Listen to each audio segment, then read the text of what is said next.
Hey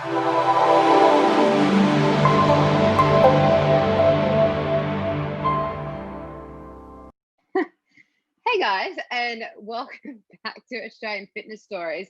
We're actually doing this one for a second time. Kelly and I did record this one a couple of weeks ago, and then the recording evaporated. So we have her back, and we're going to be chatting to her again. So, Kelly, did you want to introduce yourself a little bit and tell the people listening a little bit about you? For sure. So, hi guys, I am Kelly. I am a mum to little baby 2-year-old Evie, and I work part-time and then full-time mum as well. So, yeah, Busy. yes, always. So if you guys have Kelly on socials, you'll know that she is huge with body positivity and just embracing your physique, especially for all of those ladies that are postpartum, which is one thing I really love, which is something we're going to be chatting about today. For anyone that has been pregnant or had children, your body does go through a lot of changes, and there is a big adjustment, both while you're pregnant and then post, and there's a lot of pressures. So we're going to be chatting to Kelly mainly about that and different things that she's found that have really helped her cope.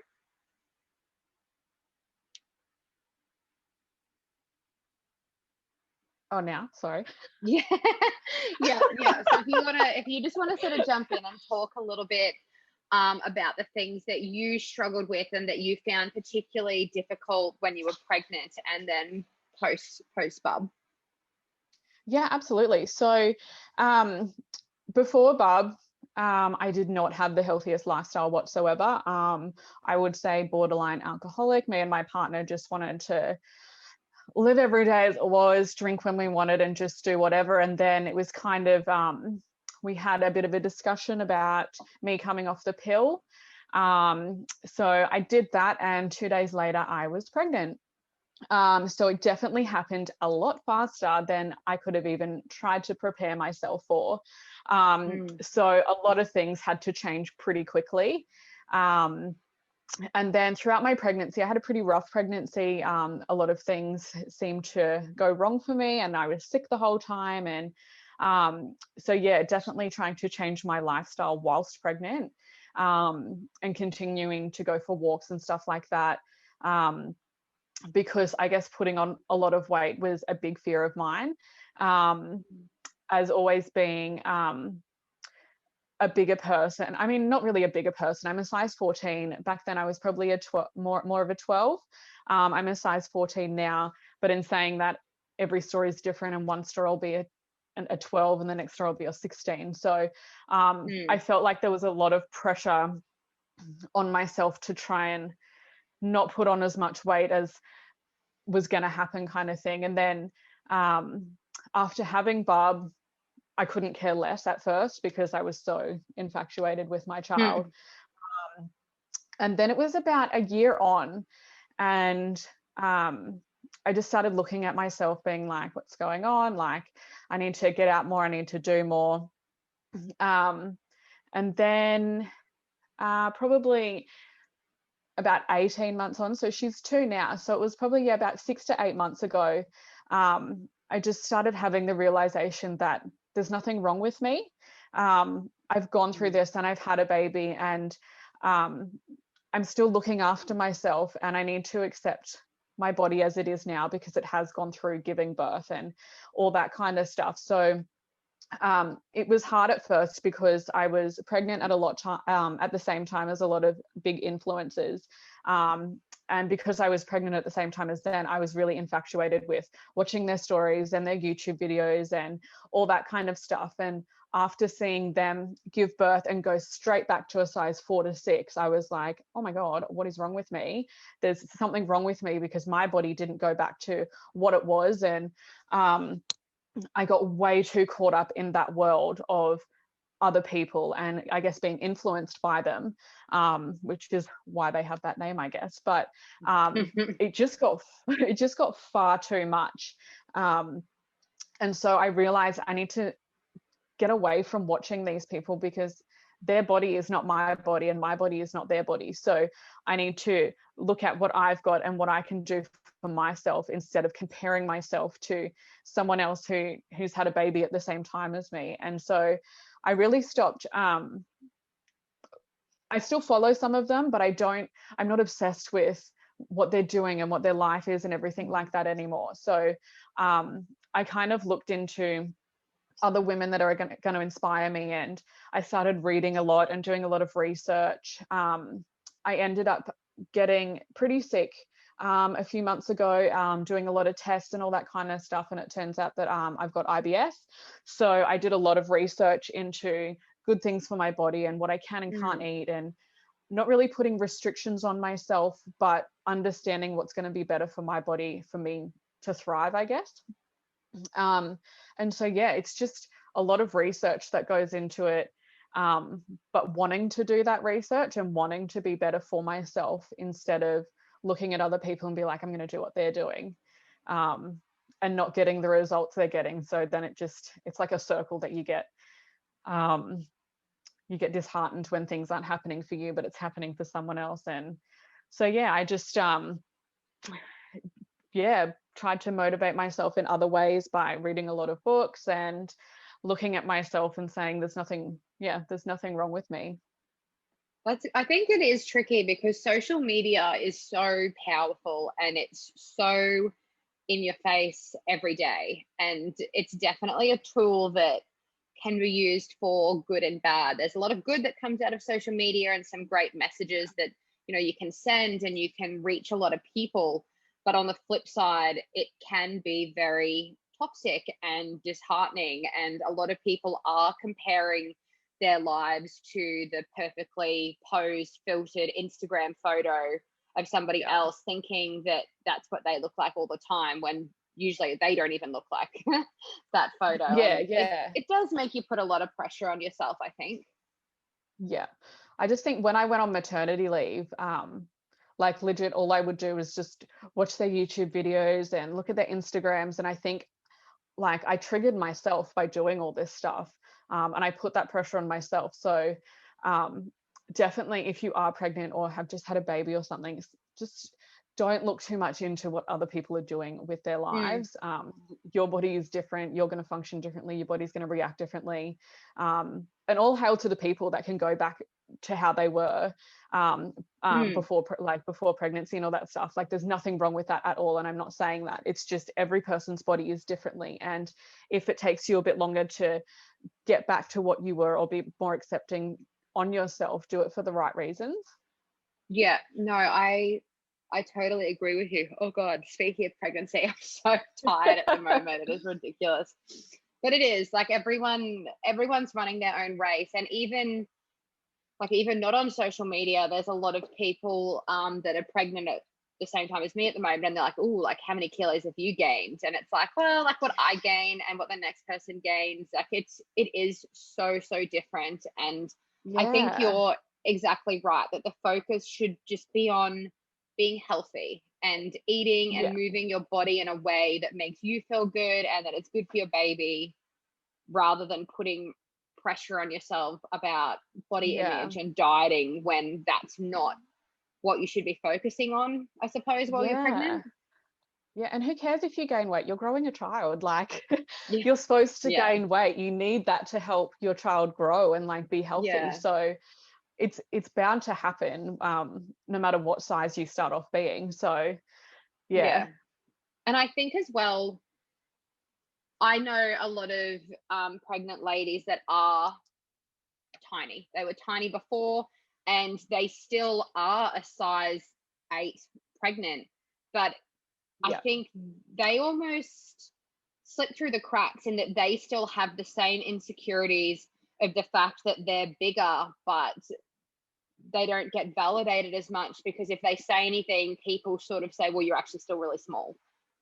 Like, I guess there's like both ends where everyone's and that's feeling what I mean. That insecurity. Everyone's different. So you can't put how you're feeling down onto someone else, because they could be feeling exactly the same, but they look completely different to you. So yeah, you just have to focus on yourself and what you're doing and what you're capable of doing. And if you want to have a plan afterwards, but just keep in mind to look after yourself as well. Yeah.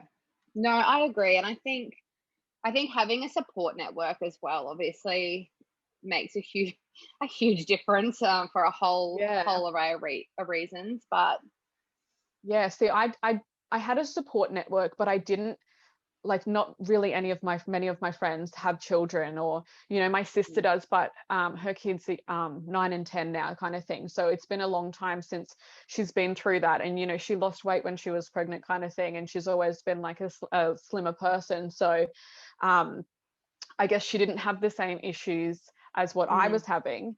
Um, and then, my mum is in the army, and she was deployed in Egypt at the time, so I didn't have her around for support. So me and my family are really, really close. So not having her there, and then dad's in the army too, and he was getting deployed a few days after the birth, and so it was a bit of a rough time. But I did have my friends around me. Um, but it is still a bit different when they haven't yeah. experienced or been through that kind of thing. They were still really great support, and I'm still really close with all but one. But these things happen.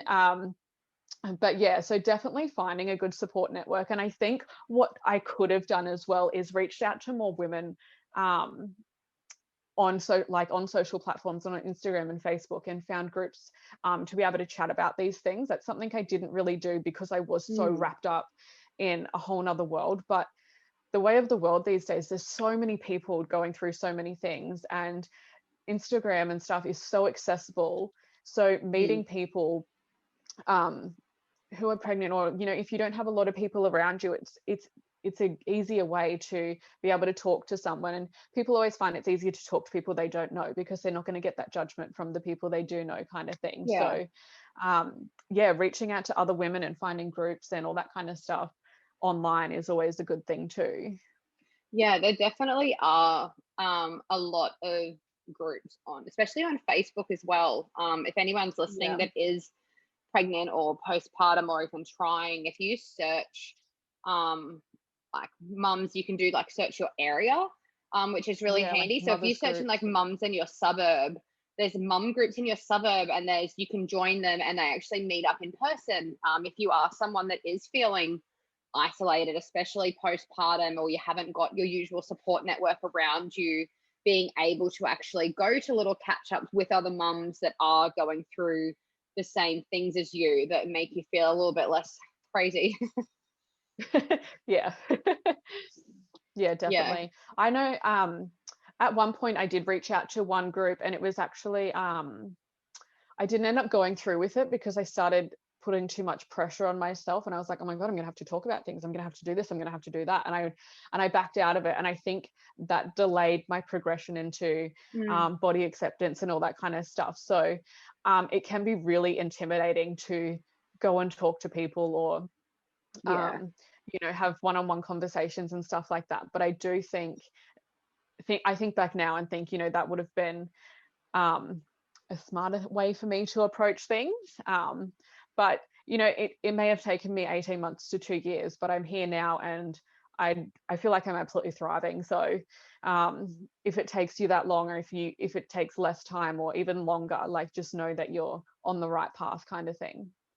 Did you have any sort of like pivotal moments where your mindset shifted, or was it just sort of a gradual bit by bit over the past 18 months? Um, I think it was um, I don't really think there was one moment. I think it was a lot to do with COVID, actually. Um, That's and interesting. yeah, having to push myself outside of my comfort zone in ways of exercise and all that kind of stuff. And then when I was getting sick, it was right at the beginning of COVID. So realizing the things that I needed to do to help my body and that kind of thing. And then throughout that whole time, finding people that would motivate me, um, and just, yeah, I don't really think there was any one time, but it was just a whole bunch of things that were kind of close together that made me look at myself and be like, there's nothing wrong. So if I want to go for a walk, or if I want to go do this, there's no pressure on me. And I just stopped putting that pressure on myself to do that, I guess.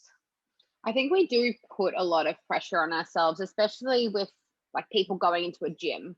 People get very nervous going to a gym thinking that other people are going to be looking at them and judging them, when in reality, people don't really care. People, Yeah. everyone's in their own bubble. They're working on Yeah. them.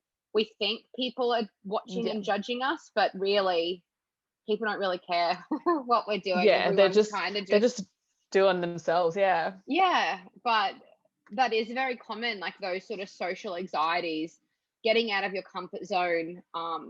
Like people think you need to be fit to go to the gym, but that's not the case. Yeah. Like everyone's going there to work on themselves to get fit. To work on themselves. Yeah, exactly. Yeah. Yeah, no, yeah, it's the social pressures that we put on ourselves, especially even just going for the meetups and meeting new people, that can be incredibly daunting for some people. And Yeah. I enjoy meeting people, and I still get sweaty palms and a little bit nervous going to Oh, meet people that I don't absolutely. know. Like it's Or like and even people like I've met a few girls from Instagram now, just from like connecting with them and stuff like that. And the first meet is always still like, oh my God, what if they don't like me? Even though you've been speaking for months and like you pretty much know this person already, but you still feel, you put that pressure on yourself, like, oh my God, what if they don't think I look like in my Instagram pictures? Or what if they think that I'm a completely different person? What if I don't recognize them? Like, and you just start yeah. spiraling into this thing where you just start judging yourself and judging the situation. And yeah, there's pressure in every situation these days, and I think a lot of it does stem from social media. It does. And like I went out to dinner the other week, and I was like, I'm not going to see anybody I know. So I just went out in my Birks, in my moo full pregnancy mode, hair a mess, didn't put on makeup because I was like, whatever, like I don't need to impress my husband. And I bumped into so many people that I knew from Instagram, and I was like, oh, like, of course, like, of It's course I always the did. way. And like they're done up looking absolute glam. And at first I was like, look, maybe they won't even recognize me because I'm just in pregnancy mode. But and I was thinking Yeah. like, oh, like, but at the end of the day, who cares? Like, Yeah, who cares? I'm sure you they have to didn't just care. do I'm what makes you sure happy. Yeah, it didn't phase their evening being like, oh, Amanda I'm goes sure out you looking. were a lot more comfortable than they were. Look, the shoes I was wearing versus the shoes they were wearing, absolutely. But Yeah. like, you do put those pressure on yourselves, and especially if you are somebody that does put time into social media, it can be a slippery slope in feeling the pressure that you put on yourself to uphold a Yeah. certain image or a certain look, and like nobody can do that all the time. That's just exhausting. No. Yeah. Well, see, what I've branched off to, so when I first started my Instagram, it was more about well, I mean, I started in 2012, and that's just years and years ago. I love photography. I've studied photography, so it was more just of like a little journal for me to keep memories, kind of thing. And then I had Bub, and I was more about her, and I was getting her into doing some like little brand work and all that kind of stuff. And then I took a step back, and I was like, there's so many creeps on the internet that I don't want my daughter to be Yeah. in every single picture. And all these things started coming through my head. And then I was like, how can I use this platform to maybe help inspire other women or make myself feel better and all that kind of thing. So which is when I started branching out into more body positive type of work. And yeah, I work with an underwear brand who just made me feel so accepted and feel really good about myself, that I was like, wow, so it's not just skinnier, more toned women that get these kinds of things, and someone's taking a chance on me. And I guess that pushed me a lot as well into just showing that kind of stuff. And if I've got a roll showing, or if I've got some cellulite showing and all that kind of stuff, it's normal. Like, don't even put that pressure on myself, because this is how I look. And I would never ever edit anything out of my photos. The only thing I do is chuck a filter on it, and that just makes my eyes look better or my hair look better, kind of thing. But I'd never ever edit something to change my body or whatever, because that's not who I am. This is who I am, Yeah. and what you see is what you get, kind of thing. So yeah, I do my poses and all this kind of stuff that makes me feel comfortable, but I also show, the everyday me kind of thing. So Yeah. just to help. And then I got a message from someone the other day, and it melted my heart. And she's like, I feel more comfortable wearing these clothes that I never thought I could, because I'm a mum and I've had kids and I've done all this stuff, but you've really inspired me to put myself out there and just do what makes me comfortable, kind of thing. And it just that one person, if I can just reach one person, then Yeah. my day is made, my life is made, kind of thing. Because at the end of the day, we're here for us, and we're not here to impress anyone else. You've got to be happy with yourself first, kind of thing. I think that when you're pushing, because like it's still you pushing your comfort zones when you upload, Yeah. your photos and underwear. Like and I guess it's a feel good knowing that you pushing your comfort zones helps one other person or 100 other people or 1,000 Yeah. other people feel more comfortable to push theirs. So it's a bit of Yeah. a ripple effect.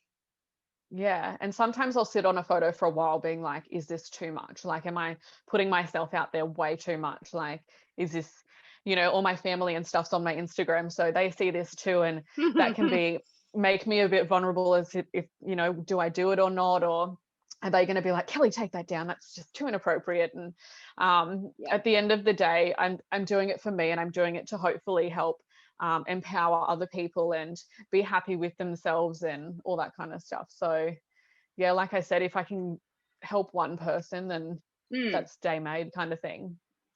No, I totally feel you. I've had especially since being pregnant, a couple of the photos I've put up, technically I'm not wearing clothes. You can't see Yeah. anything. And normally if you're like comp lean and you're shredded, it's not quite, I don't know, but I was like, oh, like are my grandparents going to see this? And like but Yeah. yeah, it is different.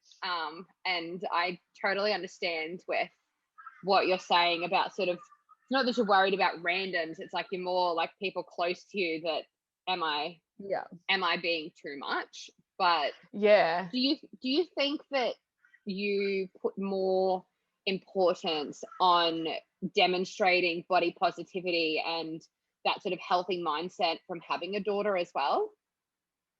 Oh, absolutely. Absolutely.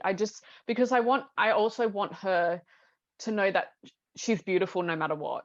So if she sees me shying away or constantly covering up, or she pokes my belly all the time, and if I'm like, don't do that, like, she's going to be like, is something wrong? Like so I definitely, in this day and age, you just want your kid to grow up happy and healthy and be accepting of who she is. So yeah, definitely, I would definitely, when she's old enough, if this is still a thing and she sees my page, and I want her to know that, yeah, mum's proud of who she is and what she's done, not, oh my God, I can't believe mum did that, that's so gross, kind of thing. Yeah, well, it is crazy how much, I suppose, kids absorb and behaviors that they pick up their parents doing, especially around body image and diet culture. Like you're replicating for them what's normal, and if what you're doing isn't the most positive or healthy, like that is things that your kids will watch you doing, and then they often will start doing themselves. Yeah, and I don't want it to get to like a time where she's going to school and she's not going to be friends with someone because they're too skinny, or they're too big, or they're too whatever. I want her just to accept everyone and be friends with everyone. And obviously I can't force that on her, and she's going to create her own opinions, but I want it to come from a good place, kind of thing. So yeah, definitely instilling that in her and other mums and stuff like that. I think it's really important. So would you say, I suppose, postpartum, did you struggle more with the emotions and the pressure, or body image?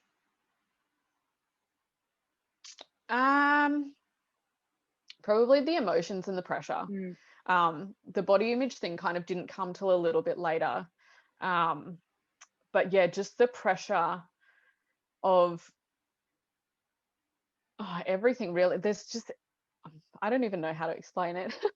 But yeah, just afterwards, putting that pressure on yourself, like you're putting your pressure on yourself to breastfeed, to be a good mum, to know when your kid wants something, to be this person that I guess I didn't really have a chance to sit down and look at myself, but I was just putting more pressure on myself, knowing that I had to eat right, knowing that I had to do this and I had to do that.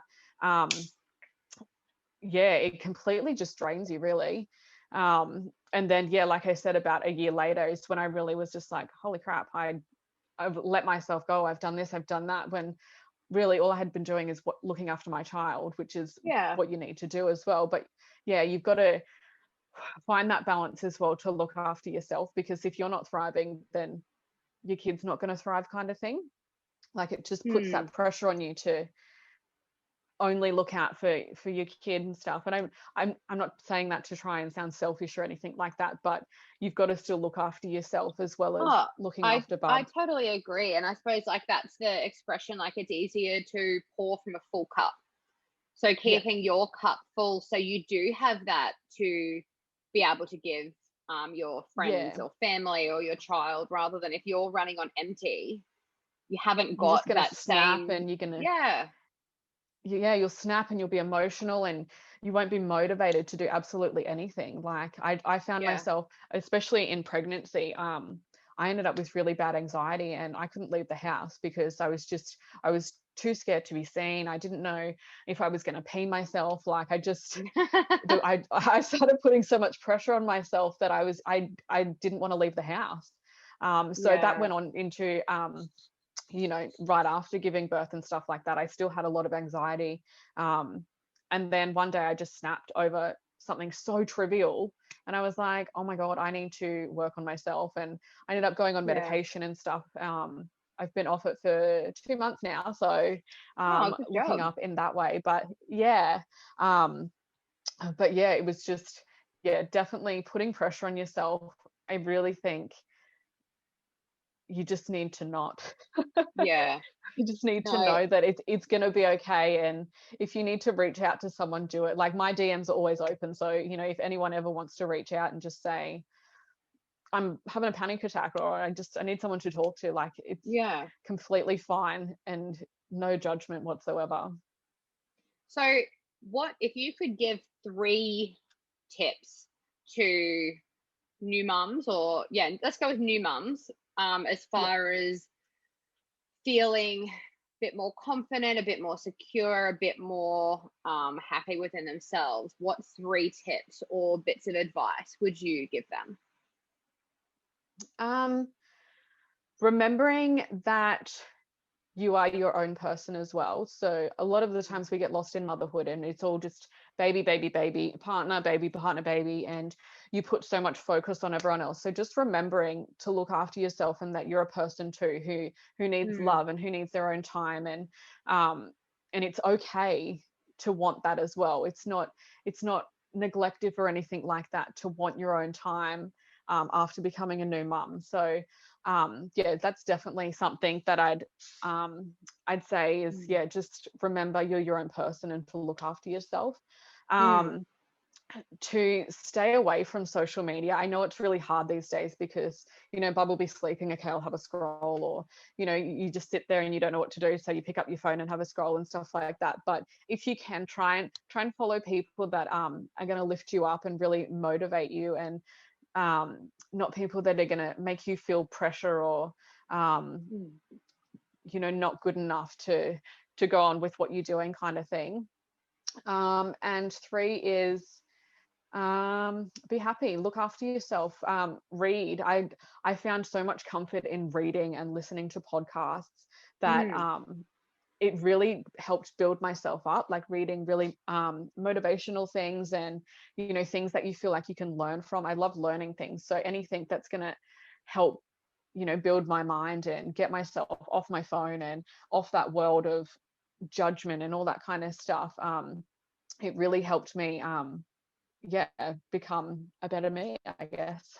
Did you have any recommendations on podcasts or books that people should definitely put on their to read list?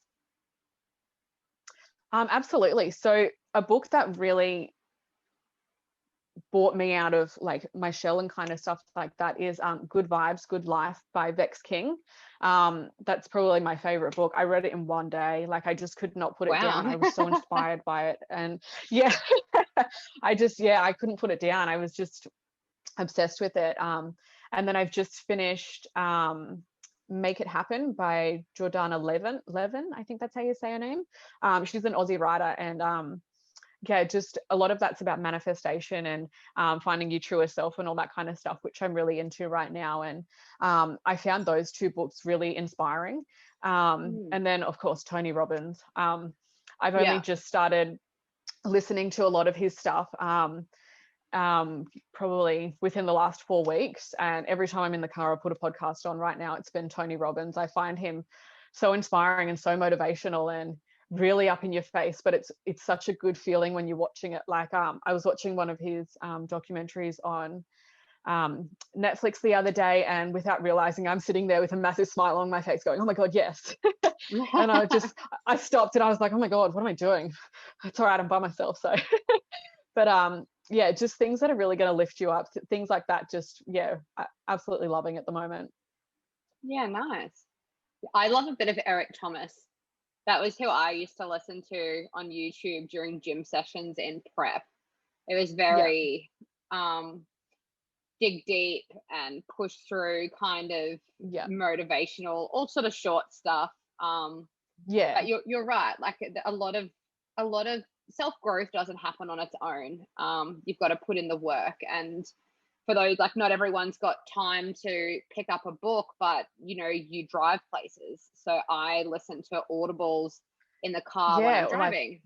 Absolutely, audiobooks and podcasts and like all that kind of stuff. And that's kind of my me time, because I'm by myself. I don't have my kid in the car. Like when I'm driving to and from work and stuff, it's just that's my half an hour drive there and half an hour drive back, and I've listened to a podcast and it just makes me feel fresh, and it's just I love it. No, that's really I very rarely advice. I very rarely listen to music these days. It's always a podcast on when I get in the car, so I don't even know what's trending right now. Me either. I'm deep in listening to audibles about pregnancy and newborn babies. That's really great. So everyone that doesn't already follow you, what are your handles so people can find you on Instagram and check out your content and reach out to you? Oh, awesome. Yep. So it's just Summerville.Kelly with 2 Y's. So SUMMERVILLE.KELLYY. Perfect. And that's really the only thing I'm running off at the moment. No, that's great. I really appreciate you for making the time again for us to have a chat. I really love the message you put out, and I feel like a lot of ladies listening, they will really, really appreciate it as well. So keep putting that content out and pushing your comfort boundaries, because you're inspiring a lot of other people to do the same. Yeah. Oh, bless. Thank you so much. No worries at all. Thank you again. Okay, bye. Bye.